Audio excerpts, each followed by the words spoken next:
La Conferencia Episcopal Española ha lanzado la campaña Por Tantos. Hoy nuestro vicario parroquial, don Antonio Maqueda, responde nuestras preguntas sobre la campaña. ¿Qué es la campaña Por Tantos? Por Tantos es una campaña muy amplia que pretende concienciar a los católicos de la necesidad de colaborar con el sostenimiento económico de nuestra Iglesia. ¿Y por qué precisamente ahora?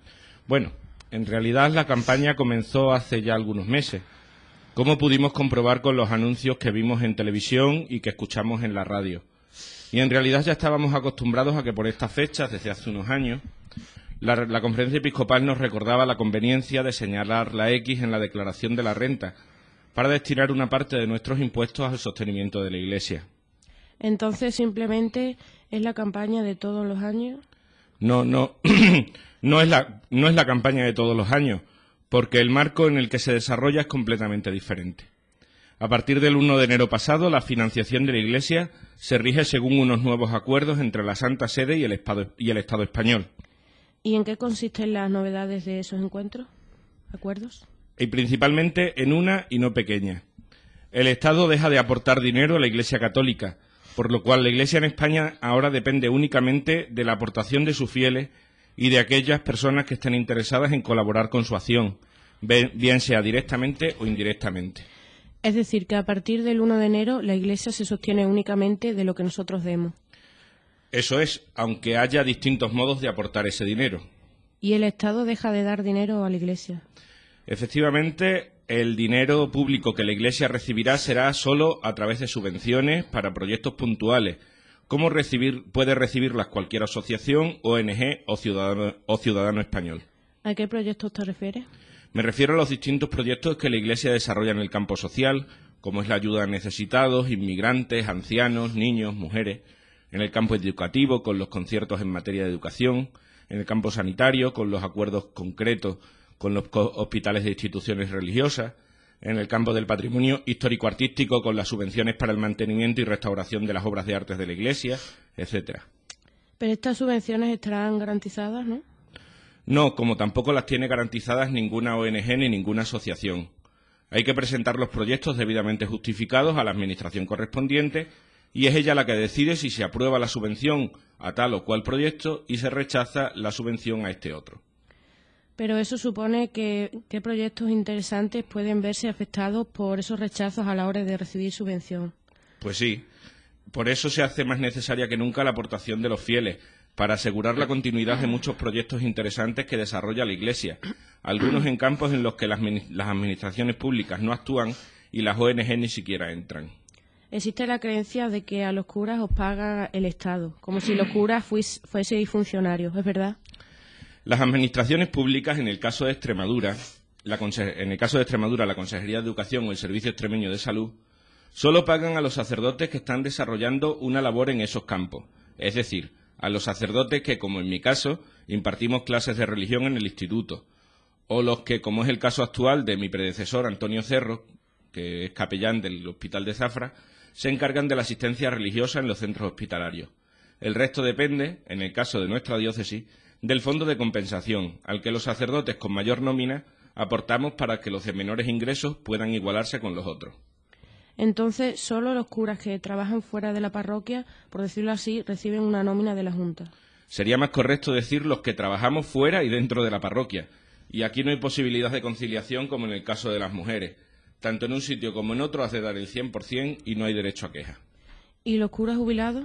Ese es un problema diferente. Los curas jubilados, al haber estado cotizando a la Seguridad Social como cualquier trabajador, reciben la pensión que les corresponde, si bien en muchos de los casos se trata de pensiones mínimas.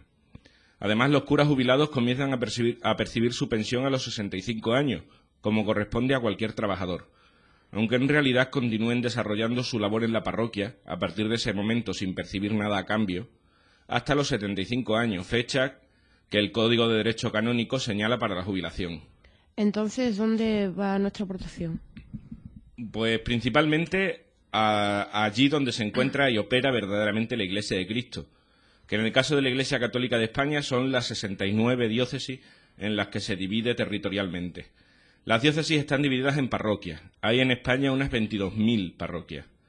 Existen 13.000 órdenes y congregaciones religiosas, 800 monasterios de clausura y miles de hermandades, cofradías, asociaciones, etc. La Conferencia Episcopal Española es una institución permanente integrada por los obispos de España, en comunión con el Romano Pontífice para el ejercicio conjunto de algunas funciones pastorales del episcopado español. Esto no quiere decir que sea una gran diócesis que abarque a las demás, cada una tiene su autonomía. Existen además otras instituciones y organismos supradiocesanos, como el Arzobispado Castrense, las universidades pontificias, las universidades católicas. La Nunciatura Apostólica, además, es el organismo que representa a la Santa Sede en España, una especie de embajada de la Santa Sede ante el Estado español. En total existen unas 40.000 instituciones eclesiásticas en España, compuestas por cientos de miles de personas que viven en comunión con la Iglesia y trabajan para hacer el bien a sus semejantes. Todas estas entidades operan con la autonomía que les reconoce la normativa canónica. No existe, por tanto, un único órgano de decisión, ni en el ámbito organizativo ni en el económico. Sí, esa es la organización de nuestra Iglesia, pero ¿para qué se utiliza el dinero? Pues la Iglesia está presente en los acontecimientos más importantes de la vida, acompañando a las personas que se acercan a Dios en los momentos más importantes de la existencia humana. En aquellos más felices, pues el matrimonio, el bautismo, la confirmación, pero también en los dolorosos, el pecado, la enfermedad o la muerte. Por la Iglesia, el Dios del amor, visible en Jesucristo, se acerca a cada uno de nosotros para darle sentido y esperanza. La Iglesia, como pueblo de Dios, brinda a la sociedad valores permanentes que nos ayudan a crecer como personas y mejoran la convivencia entre los hombres, la fe, la defensa de los derechos humanos, la fraternidad, la dignidad de la persona, la solidaridad, el perdón, la superación, el esfuerzo. La Iglesia ayuda a los más necesitados de la sociedad, a los sin techo, a las familias rotas y desestructuradas, a los inmigrantes, a los ancianos, a los enfermos, a los huérfanos, etc. Estas actividades son realizadas en su mayoría por personas que entregan su vida a los demás. Los sacerdotes y los agentes de pastoral que están al servicio de la comunidad cristiana desempeñan una labor discreta y muchas veces ignorada, que construye el bien común de la sociedad.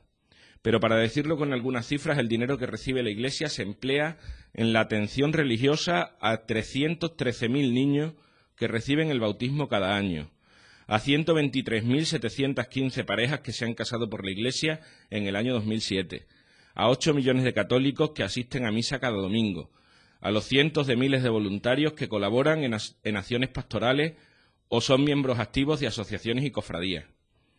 La Iglesia atiende también a cerca de 1.400.000 niños que asisten a centros educativos de la Iglesia, a más de 200.000 inmigrantes en distintos servicios y centros, a los privados de libertad de 77 cárceles españolas, a los más de 50.000 niños y jóvenes de educación especial, a más de 25.000 huérfanos, a más de 57.000 ancianos. Porque la Iglesia trabaja a diario en más de 200 centros hospitalarios, ambulatorios y dispensarios, en 876 casas para ancianos, enfermos crónicos, inválidos y minusválidos, cerca de 900 orfanatos y centros para la tutela de la infancia, más de 300 guarderías, 365 centros especiales de educación o reeducación social, 144 centros de caridad y sociales y 300 consultorios y centros para la defensa de la vida y de la familia, y 147 países donde están cerca de 18.000 sacerdotes, religiosas y seglares en misiones, sacerdotes religiosos, religiosas y seglares que son españoles. Como ves, muchas de estas acciones en realidad deberían estar cubiertas por los servicios sociales de las administraciones públicas y se desarrollan gracias al trabajo de gentes de Iglesia que en muchas ocasiones lo hacen de manera altruista y voluntaria.